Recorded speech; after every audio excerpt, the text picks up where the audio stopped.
Hello, everybody, and welcome back to Odin's Movie Blog. I am the critic who is a cynic. Hope you're doing well. And today we're talking about the Disney takeover of the box office and how the shill media seems to think that it's a good thing and will pretend like, oh, we're just speaking about this from an external point of view. We're just talking about this because we're real news. When in reality, we know there's been a lot of trash that's come out of Polygon recently. But it says, behind Disney's takeover of 2019, box office domination still leaves the future up for grabs. And of course, even though we're not on Forbes.com, look who we got here. Our boy, Scotty Boy Mendelsohn, of course. The king of Disney shills himself, writing for Polygon. Isn't that just freaking wonderful? So he starts off with fact. This is a fact, everybody. Because he has to make clear what's fact and what's opinion, apparently. He says, fact today, 5 of the top 9 highest grossing movies of all time come courtesy of the Disney. Of the Disney? That's an interesting way to put it. All of them arrived in or after 2012. So let's go ahead and open this up right now. The strange, destructive fan obsession with Avengers Endgame beating Avatar at the box office by Cameron. Oh, look at that. Talking about that from a little bit. If you read or watch the propaganda, this race is a bid. Propaganda? What? I thought you were all about propaganda itself, but it is interesting nonetheless because, of course, Disney owns the rights to Avatar now, but they are not the ones that got all of that money from Avatar, so I really think that it's interesting that they're trying to still. It's a fact, guys. It's a fact that they still own it. It didn't come courtesy of them. You have to adjust these things for inflation, after all, which apparently is something that these people just don't want to do. Unless this fall Star Wars Rise of Skywalker or Frozen 2 disappoints, in quotes, i.e. grosses less than $1.24 billion each worldwide, then Disney will end the year with 16 movies, 4 Avengers film, 4 MCU universe-related flicks, 3 Star Wars episodes, 2 Frozen movies, The Lion King, Beauty and the Beast, and Incredibles 2, all released between 2012 and 2019 among the top 25 highest-grossing films of all time. That just disgusts me. Seriously, that is so sad. That we are still living in a world where so many people continue to spend money on this Disney crap. And I know that a lot of this stuff happened before Disney truly went off the rails, but it's still sad that it's still going on. The fact that The Lion King has made $1.6 billion, the Lion King remake with no soul and no heart in it at all, made $1.6 billion. It's a sad world to live in. And to answer your question, I really honestly think that Star Wars Rise of Skywalker will come in under that 1.24, mostly because I don't think it's going to perform well in China. And that's not just me saying that, throwing it out of air. It's based on the history of the fact that every Star Wars film since The Force Awakens has made less and less. And yes, that does mean that The Force Awakens made more than The Last Jedi. But guess what also made more than The Last Jedi? Oh, that's right. Rogue One. Isn't that interesting? Of course, nothing made as small as Solo Star Wars story, but I think that leaving such a bad taste in people's mouths in China will mean that it for sure will not make a crap ton of money there. But of course, we'll have to wait and see because, as we all know, Disney seems to have a pretty good relationship with China these days, and it very well could lead to them magically doing well, better than ever before in the history of the company, and I can't wait to see them try to explain it, especially as they're continuing to try and explain how billions of dollars of revenue from their parks just magically came out of nowhere by them double counting, etc. I'm sure there's nothing nefarious going on between that relationship at all. Universal's 2 Jurassic World movies, Minions, and the 2 of the studio's Fast and Furious sequels, Warner Brothers' Harry Potter and Deathly Hallows Part 2, Aquaman, 20th Century Fox's 2 James Cameron epics, Avatar, Titanic, hold the remaining spots. Thanks to the acquisition of Fox, Cameron's entries are now Disney property too. That is indeed a true statement. That is indeed a fact. That is indeed a fact. However, they did not get those grosses. They did not create this. You didn't build that. Someone else did. Remember someone saying that back around 2008 or so. The record board doesn't account for domestic inflation, the rise of the cost of ticket compared to past years. Yeah, that's pretty important, right? Overseas exchange rates and a massive theatrical expansion in China over the last decade, which coincided with a post-Avatar boom in overseas 3D movies and an opening for higher ticket prices. But in an evolving entertainment landscape, Disney has found itself as a proverbial king of the mountain. In 2019, the studio took full advantage. The last 9 months have seen a steady barrage of the biggest titles imaginable, and the slate isn't slowing down. So why did Disney light all the fireworks at once? Well, I think you bring up the best point. And that is that Disney seems to be the proverbial king, but also because they've taken full advantage specifically with its relationship with China. Notice how no other movies, realistically speaking, are doing crazy buku numbers. And a lot of that has to do with the fact that they're not doing crazy buku numbers in China. Isn't it interesting that it seems only the ones that are in association with Disney seem to be doing anything crazy. Now, of course, Dumbo is the exception, but I think that all of us have really been able to dive into that film and see that the darkness of tone and also the fact that it was going in a direction that was going after an audience specifically that really isn't interested in seeing it at this point is one of the many reasons why. Again, going after a film that was made prior to the 90s, the giant 90s expansion, of which many people from that era now have kids and families, which of course is a giant moneymaker. That's why Beauty and the Beast, why Aladdin, and now why Lion King are making crazy amounts of money, because it was, again, from the right decade. They could have had a hit with Dumbo, but unfortunately it came from the 80s and not from the 90s, and that's one of the reasons why.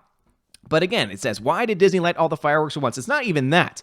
It's the fact that no other film has been able to even come close to what Disney is doing, because Disney has oversaturated the market so much that there is no competition. Most importantly, in that foreign market, in that China market especially. And that's why I really do honestly think that there needs to be some investigations done into what they're doing, because, in my opinion, they seem to be destroying any sense of competition, which is what's leading to such low box offices for so many other movies. I mean, the fact that we had a Godzilla film that in most years would do crazy numbers, barely making $400 million worldwide, in a year when The Lion King remake, redo, makes $1.6 billion, something's not quite right. Something's a little bit fishy there. My opinions of that movie, Godzilla, all withstanding. Whether by coincidence, Disney Marvel split and dated the two-part Avengers finale in October 2014, or design, Star Wars Episode 9 looked like a 2019 release since the announcements of a new trilogy. Disney arrived at 2019 with Endgame, the last Skywalker Star Wars flick, allegedly, of course, because I really honestly don't think it's going to be that. The fourth Toy Story movie that no one asked for, and yet people still want to go see for some reason. Live-action remakes of the two most popular Disney tunes of the Renaissance era, Lion King and Aladdin. A Frozen sequel, and a promise of inevitable unprecedented box office numbers. All that and the addition of Maleficent, Mistress of Evil, which I really hope doesn't do well. Captain Marvel, oh man, Captain Marvel, can you believe it?